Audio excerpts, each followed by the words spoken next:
After thrilling crowds at the International Fleet Review in Sydney, Prince Harry has touched down in Perth and he's met with State Premier Colin Barnett. Joining us now with more is Sky News Perth reporter Dan Murphy. Dan, this is a bit more of a secretive schedule for the Prince.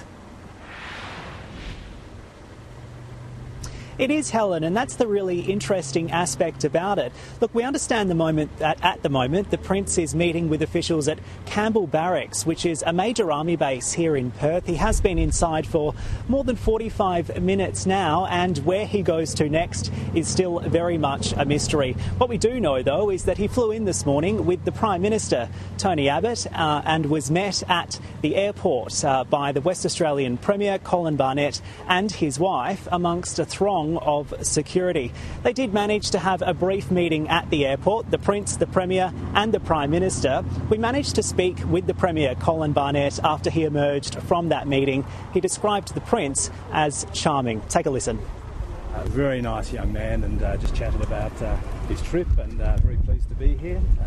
I think West Australians will be very pleased at his meeting with the SAS regiment, and obviously he's very proud of that, as we are, of that regiment and its history. He remarked it was a short visit because he had to be back.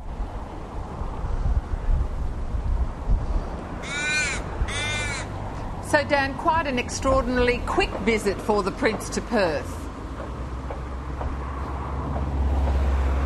Yeah, that's right, Helen. He is expected to fly out a little bit later on today, although the day is not over. As I mentioned, where he goes to next remains to be seen, but we do know that he is leaving before sundown. Helen? All right, Dan Murphy, thanks so much for that.